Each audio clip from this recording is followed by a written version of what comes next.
Le monde frémit, un souffle lourd traverse les continents. Ibrahim Traoré, le leader du Burkina Faso, a frappé un coup de tonnerre dans un discours inattendu.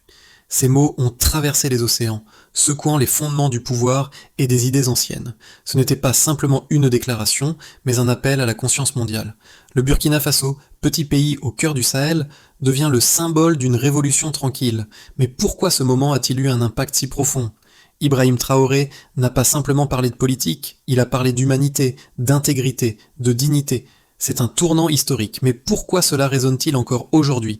Ibrahim Traoré n'est pas seulement un chef militaire ou un homme politique. Il représente un changement profond dans la façon dont l'Afrique et le monde perçoivent la liberté et l'indépendance. Lors de son discours historique, il a réclamé non seulement la souveraineté du Burkina Faso, mais aussi celle de tout le continent africain qui souffre depuis trop longtemps sous le poids des ingérences étrangères et de la corruption interne. Son message est simple, mais percutant. La véritable liberté ne peut exister que lorsque nous, Africains, contrôlons nos ressources et définissons notre propre destin. En exigeant que le Burkina Faso reprenne le contrôle de ses ressources naturelles, Traoré a ouvert une porte qui pourrait bien redéfinir les relations internationales, particulièrement entre l'Afrique et l'Occident. Ce n'est pas seulement une question de politique, mais de justice sociale, de dignité humaine. Ibrahim Traoré défie non seulement les grandes puissances, mais aussi les générations passées de dirigeants africains qui ont échoué à mettre les intérêts de leur peuple avant ceux des puissances étrangères. Le discours de Ibrahim Traoré à la Jamaïque n'a pas seulement été un événement médiatique, il a été un choc. Un chef militaire, jeune mais impétueux, se dressant devant une audience internationale, a lancé une vérité incontestable. La douleur n'est pas une honte, c'est une preuve que vous êtes encore vivant. Ces mots, qui résonnent comme un écho à travers le Sahel, sont bien plus que des simples déclarations. Ils incarnent une rébellion contre le silence qui a longtemps régné dans les couloirs du pouvoir. L'Afrique, longtemps exploitée, a trouvé une voix forte et sans compromis en Ibrahim Traoré. Son message s'adressait non seulement au Burkina Faso, mais à tout le continent. Il a souligné que les ressources naturelles de l'Afrique ne doivent pas être utilisées pour nourrir les autres pays pendant que son propre peuple souffre de la pauvreté. Cette déclaration n'était pas seulement une critique de l'exploitation par les puissances coloniales passées, mais aussi une attaque contre les systèmes actuels d'ingérence, où les nations africaines sont maintenues dans une dépendance économique et politique. L'effet de ce discours a été immédiat. En Afrique, des millions de jeunes, fatigués de la corruption et des promesses non tenues, ont entendu un appel à l'action. Des villes comme Bamako, Accra, Dar es Salaam et Johannesburg ont vu des conversations commencer sur ce que pourrait être une Afrique indépendante et forte. Ce message de souveraineté et de dignité n'a pas été entendu uniquement sur le continent africain, mais également dans les Caraïbes, où les luttes de l'Afrique résonnent souvent avec celles des anciennes colonies. La Jamaïque, la Barbade et Trinidad ont vu un parallèle entre leur propre lutte de dépendance et celle du Burkina Faso.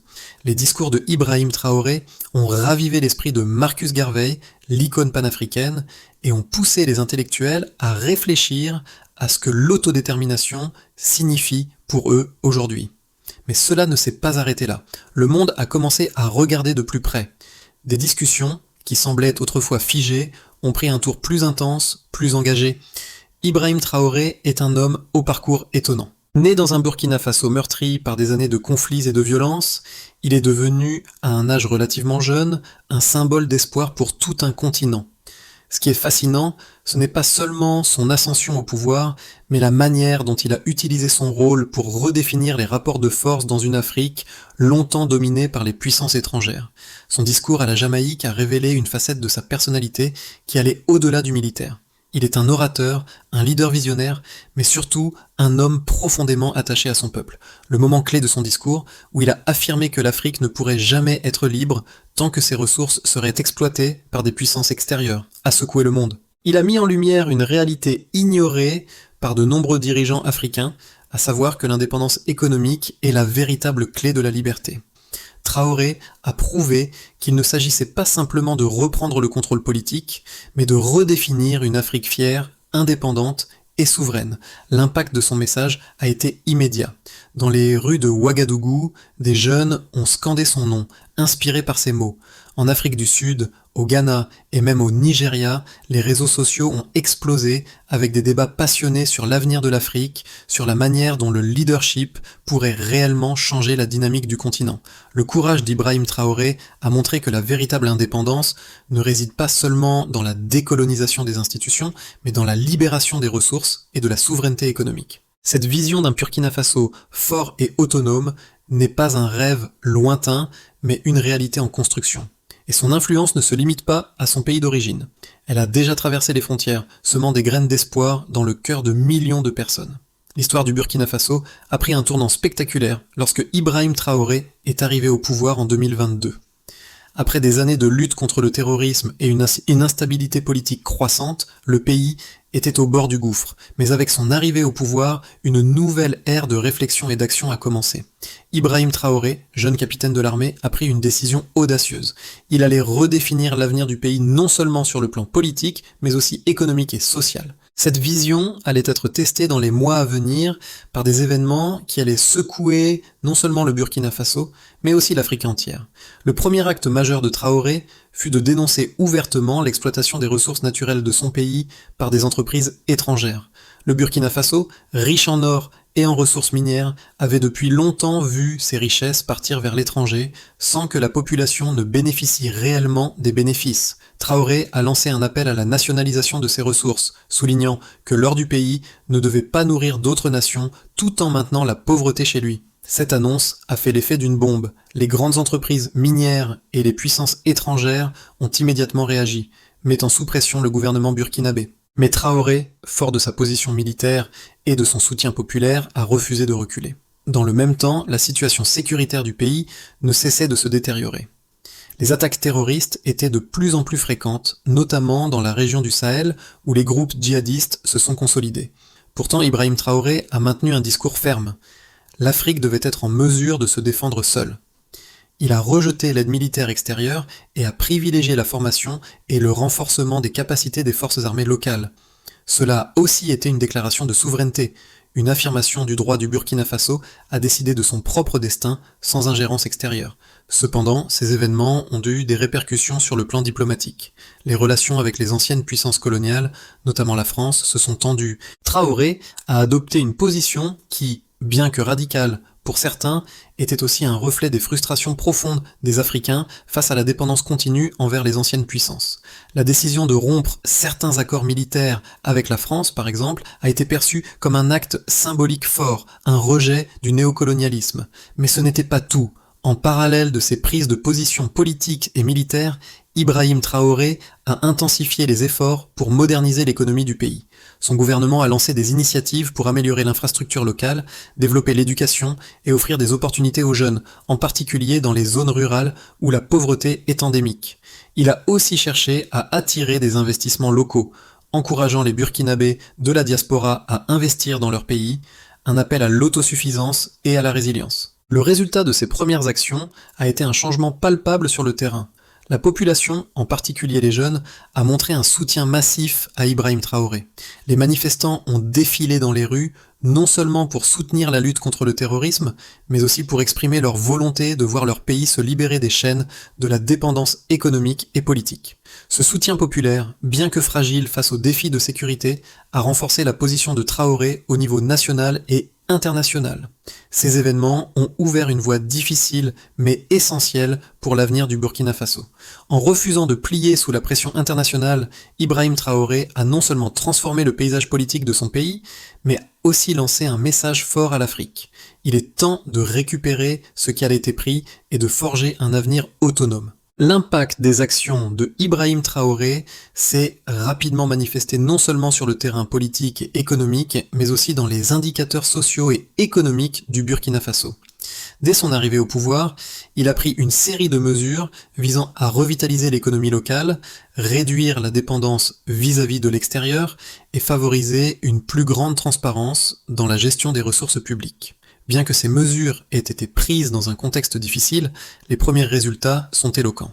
Un des éléments les plus significatifs du changement a été la politique de nationalisation des ressources naturelles.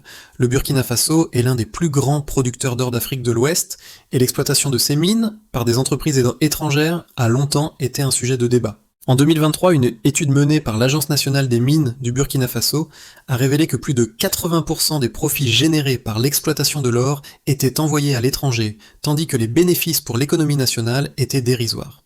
Sous l'impulsion de Ibrahim Traoré, le gouvernement a annoncé une série de mesures visant à reprendre le contrôle des mines d'or, et les premières estimations montrent que l'État pourrait récupérer près de 30% de la production minière dans les 3 prochaines années. Cela pourrait générer des milliards de dollars pour le pays, dont les fonds seraient réinvestis dans les infrastructures, l'éducation et la santé.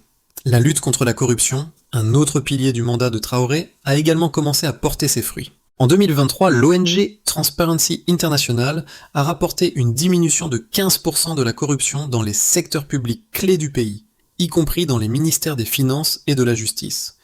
Bien que ces chiffres restent modestes, ils signalent un changement profond dans la manière dont les autorités gèrent les fonds publics. L'introduction d'une plateforme numérique permettant aux citoyens de suivre en temps réel les dépenses gouvernementales a également renforcé la transparence et la comptabilité. Plus de 40% des citoyens affirment maintenant avoir un meilleur accès à l'information concernant les budgets publics, un résultat qui témoigne de l'efficacité des réformes entreprises par le gouvernement de Traoré. Le renforcement des capacités de l'armée burkinabé, bien que soumis à des défis, montre également des progrès notables. Selon les rapports du ministère de la Défense, l'armée a connu une augmentation de 20% de ses effectifs en seulement 2 ans, en grande partie grâce au programme de recrutement et de formation intensif. Ces efforts ont permis à l'armée de mieux lutter contre les groupes djihadistes opérant dans le Sahel. En 2024, les résultats ont été tangibles. Les attaques dans certaines régions du pays ont diminué de 10%, et les zones de contrôle militaire ont augmenté de 15%, marquant une amélioration importante dans la sécurité intérieure. Enfin, le secteur de l'éducation, longtemps négligé, bénéficie également des réformes de Traoré. Le gouvernement a augmenté de 25% le budget alloué à l'éducation depuis son arrivée au pouvoir, et plus de 500 nouvelles écoles ont été ouvertes dans les zones rurales. Cela a permis une augmentation de 12% du taux de scolarisation des enfants dans ces régions. Ces initiatives visent à garantir que les générations futures du Burkina Faso bénéficient d'une éducation de qualité, essentielle pour le développement à long terme du pays. Les chiffres montrent que malgré les défis, Ibrahim Traoré a déjà commencé à transformer la situation économique et sociale de son pays. Ces progrès tangibles ne sont que le début d'un processus de transformation plus profond, qui pourrait, à terme, redéfinir le rôle du Burkina Faso sur la scène mondiale. Lorsque l'on analyse la position de Ibrahim Traoré, il est important de noter que son approche n'est pas sans controverse ni défi. En effet, son attitude résolument indépendante vis-à-vis des puissances occidentales, notamment la France, a divisé de nombreuses opinions, tant au niveau national qu'international. Si ses partisans le considèrent comme un héros pour son audace et son intégrité, ses détracteurs le voient comme un populiste qui risque d'isoler le Burkina Faso et de nuire à ses relations internationales essentielles. Est-ce assez essentiel ? La question qui se pose ici est la suivante. Ibrahim Traoré peut-il réellement offrir un avenir prospère à son pays en refusant l'influence extérieure ? D'un côté, il y a ceux qui soutiennent que le Burkina Faso doit effectivement se libérer de ses anciennes chaînes, notamment celle de la dépendance économique et militaire. En prenant un chemin plus souverain, Ibrahim Traoré pourrait permettre au Burkina Faso de s'affirmer pleinement en tant que nation indépendante, libérée des anciennes puissances coloniales et des chaînes économiques mondiales. Ces actions en matière de nationalisation des ressources et de lutte contre la corruption sont des étapes cruciales pour instaurer une véritable indépendance. De plus, en mettant l'accent sur la transparence et la gestion des ressources locales, il pourrait véritablement transformer le pays en un modèle de gouvernance pour d'autres nations africaines. Cependant, l'autre côté de la médaille révèle un certain nombre de risques qui ne peuvent être ignorés. La rupture avec la France et d'autres partenaires européens, bien qu'elle soit saluée par une partie de la population, a également des conséquences économiques et diplomatiques considérables. Le Burkina Faso, malgré ses ressources, reste un pays fragile, dépendant de l'aide internationale et des investissements étrangers pour soutenir son économie. Un isolement excessif pourrait conduire à des sanctions ou à une réduction de l'aide, mettant en péril les efforts de développement du pays. De plus, la situation sécuritaire reste préoccupante, avec une menace constante de groupes terroristes dans le Sahel. Bien que Traoré mise sur le renforcement des capacités locales, il est incertain que le pays soit prêt à faire face à ces défis sans l'assistance d'alliés extérieurs. Il est également essentiel de considérer la réaction de l'opinion publique internationale. Si Ibrahim Traoré est acclamé dans certaines régions pour son refus de la tutelle étrangère, il est également confronté à une hostilité croissante de la part des grandes puissances occidentales. Ces nations, souvent réticentes à voir un changement aussi radical dans la politique africaine, pourraient bien choisir de rendre plus difficiles les relations commerciales ou les partenariats dans des secteurs clés comme l'exploitation minière, où l'Occident a un intérêt direct. Malgré tout, le défi reste de taille. Ibrahim Traoré devra jongler habilement entre ses ambitions de souveraineté et les réalités économiques et sécuritaires. Dans cet équilibre fragile, chaque décision qu'il prendra aura des répercussions à la fois sur la scène nationale et internationale. La véritable question n'est pas seulement de savoir s'il peut réussir, mais si ses actions pourront se traduire par une véritable transformation du Burkina Faso et peut-être d'une partie de l'Afrique. À ce stade de l'histoire, une question essentielle reste en suspens. Ibrahim Traoré réussira-t-il à établir un modèle durable d'indépendance et de prospérité pour le Burkina Faso, malgré les obstacles internes et externes? Ce qui semblait être un défi insurmontable il y a quelques années commence à prendre forme. La nationalisation des ressources et l'indépendance économique qu'il prône sont désormais des sujets de débat au-delà des frontières du Burkina Faso, mais l'impact de ces choix commence à se faire sentir. Dans le même temps, les jeunes burkinabés, pourtant souvent laissés pour compte dans la politique de leur pays, trouvent une nouvelle source d'inspiration et de motivation dans ces actions.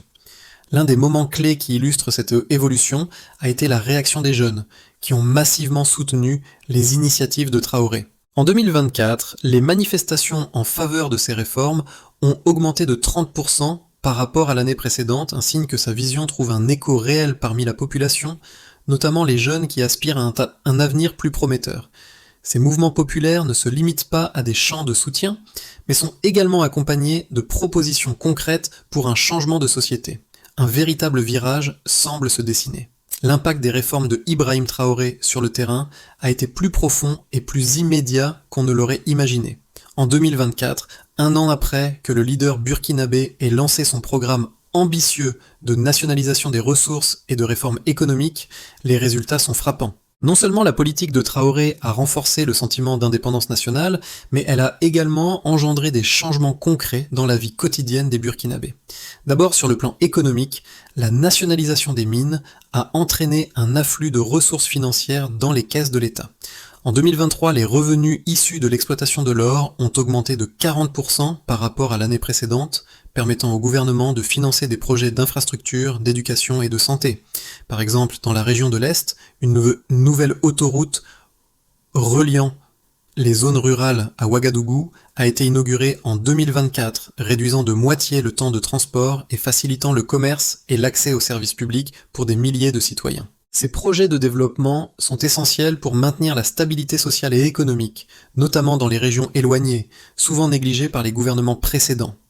Ensuite, sur le plan social, les réformes ont entraîné une amélioration notable du taux de scolarisation dans les zones rurales. En 2024, le taux d'alphabétisation des jeunes dans les régions périphériques a augmenté de 12%, une victoire pour l'éducation dans un pays où les taux d'abandon scolaire étaient historiquement élevés. Cette réussite est le fruit de l'augmentation des investissements dans l'éducation et la construction de nouvelles écoles, particulièrement dans les régions frappées par la pauvreté. Le gouvernement de Traoré a mis en place des bourses pour encourager les familles à scolariser leurs enfants et des programmes d'incitation ont été créés pour améliorer la qualité de l'enseignement. Puis, l'une des plus grandes réussites de l'administration Traoré a été la création de programmes d'autonomisation des jeunes. En 2024, le taux de chômage des jeunes a diminué de 15% par rapport à l'année précédente, en grande partie grâce aux initiatives locales de développement de l'entrepreneuriat. Des milliers de jeunes entrepreneurs ont lancé leurs entreprises, soutenues par des fonds publics et des formations professionnelles mises en place par le gouvernement. L'initiative Startup Burkina a permis de financer plus de 1000 petites entreprises locales dans divers secteurs, notamment l'agriculture, la technologie et les services. Ces entreprises ont non seulement créé des emplois, mais ont également stimulé l'économie locale, renforçant ainsi l'indépendance économique du pays. Cependant, tous ces changements n'ont pas été sans conséquences. L'isolement diplomatique du Burkina Faso a accru les tensions avec certains pays occidentaux qui ont exprimé des préoccupations concernant les droits humains et la gestion des ressources naturelles. Mais Traoré a pris la décision stratégique de maintenir sa politique de souveraineté, arguant que l'avenir du pays ne pouvait pas dépendre des intérêts étrangers. Les sanctions économiques et diplomatiques qui ont suivi ont eu un impact sur certaines industries, notamment les exportations agricoles, mais le gouvernement a rapidement cherché à diversifier ses partenaires commerciaux, notamment en s'ouvrant davantage aux pays du Sud, comme la Chine et l'Inde. Enfin, sur le plan sécuritaire, bien que la situation demeure difficile en raison de la menace terroriste persistante dans le Sahel, les forces armées burkinabées, renforcées par les programmes de recrutement et de formation mis en place par le gouvernement, ont réussi à repousser plusieurs attaques majeures. En 2024, les pertes humaines dues aux attaques terroristes ont diminué de 18%, une avancée significative dans un contexte de guerre asymétrique. Cependant, la situation reste fragile, et il est clair que la stabilité du Burkina Faso dépendra en grande partie de sa capacité à maintenir sa souveraineté, tout en affrontant les défis sécuritaires majeurs dans la région. Dans les mois à venir, le Burkina Faso se trouve à un carrefour décisif, avec 3 scénarios potentiels qui pourraient déterminer son avenir immédiat. Chacun d'eux dépendra des décisions clés que prendra Ibrahim Traoré et des réactions des forces internes et externes. Commençons par le scénario optimiste. Si Ibrahim Traoré parvient à consolider sa position au sein du pays tout en renforçant ses relations avec les nouveaux alliés économiques du Sud, notamment la Chine, l'Inde et certains pays africains voisins, le Burkina Faso pourrait connaître une période de prospérité relative. Le modèle économique, basé sur la nationalisation des ressources et le soutien à l'entrepreneuriat local, pourrait stimuler la croissance économique, avec des investissements dans les infrastructures, la technologie et l'éducation. Les résultats des réformes commenceront à se faire sentir, avec une amélioration continue de la sécurité et des opportunités d'emploi, en particulier pour les jeunes. Si la stabilité sociale et politique est maintenue, il est possible que le Burkina Faso devienne un modèle de gouvernance en Afrique, inspirant d'autres nations à suivre cette voie de souveraineté économique et de transparence. Passons maintenant au scénario réaliste. Le Burkina Faso pourrait connaître une situation de tension prolongée. Bien que les réformes de Traoré commencent à porter leurs fruits, l'isolement diplomatique et la pression internationale pourraient freiner la croissance du pays. Les sanctions économiques et la réduction des investissements étrangers pourraient ralentir le développement, et le pays pourrait être confronté à des difficultés pour maintenir la stabilité interne. Les groupes terroristes opérant dans la région du Sahel continueraient à représenter une menace malgré les efforts des forces armées locales. Les jeunes qui ont soutenu Traoré pourraient commencer à se désillusionner si les résultats ne correspondent pas aux attentes, en particulier si la situation sécuritaire ne s'améliore pas. La gestion des ressources naturelles, bien que bénéfique pour l'économie à court terme, pourrait également conduire à des tensions internes si les bénéfices ne sont pas répartis équitablement. Terminons par le scénario pessimiste. Si les conditions de sécurité se détériorent rapidement, avec une intensification des attaques terroristes et une instabilité gouvernementale accrue, le Burkina Faso pourrait se retrouver dans une situation similaire à celle de nombreux autres pays du Sahel, où les gouvernements sont incapables de garantir la paix et la stabilité. Le manque d'alliés internationaux solides et l'échec de la politique de souveraineté pourraient entraîner une crise économique sévère. L'échec de Traoré à équilibrer les besoins économiques internes et la pression internationale pourrait provoquer une révolte populaire ou un renversement politique, affaiblissant davantage la position du pays sur la scène internationale. Dans chacun de ces scénarios, le rôle de Ibrahim Traoré sera crucial. Son habileté à naviguer entre les défis internes, sécuritaires et diplomatiques déterminera si le Burkina Faso pourra émerger comme un modèle d'indépendance et de souveraineté, ou si le pays tombera dans une nouvelle phase d'instabilité. L'histoire de Ibrahim Traoré n'est pas simplement celle d'un homme ou d'un pays, mais celle d'une génération qui se redécouvre et cherche à reprendre son destin en main. Les défis auxquels il fait face sont colossaux, mais il incarne une vérité que beaucoup d'autres leaders africains ont tenté de taire. L'indépendance véritable ne peut être obtenue que par la maîtrise totale de ses ressources et de son avenir. Pour les jeunes burkinabés, comme pour les jeunes africains du monde entier, Ibrahim Traoré représente un modèle de ce qu'il est possible d'accomplir lorsqu'on refuse la soumission et qu'on se dresse contre l'injustice. Le message qu'il porte résonne bien au-delà du Burkina Faso. Il s'adresse à tous ceux qui ont perdu l'espoir que l'Afrique puisse un jour sortir de l'ombre de ses anciennes puissances coloniales. Si Ibrahim Traoré réussit, cela montrera au monde entier qu'il est possible pour un pays africain de se relever, de se définir par lui-même, sans l'assistance ou la manipulation des grandes puissances. Mais cette lutte ne concerne pas seulement l'Afrique, elle s'adresse également aux jeunes générations des autres continents, notamment en Asie et en Amérique latine, qui luttent, elles aussi, contre des systèmes économiques et politiques qu'elles ne contrôlent pas. Dans les rues de Ouagadougou, à Accra ou à Bamako, les jeunes voient dans lui un symbole de rébellion contre un système qui les a longtemps maintenus dans une position de subordination. Ils comprennent que son combat n'est pas seulement le sien, mais celui de chaque individu qui rêve de justice, d'égalité et de liberté. Ibrahim Traoré a montré qu'il est possible d'écrire une nouvelle histoire. Une histoire où les peuples n'attendent pas la permission des puissants, mais où ils prennent leur destin en main.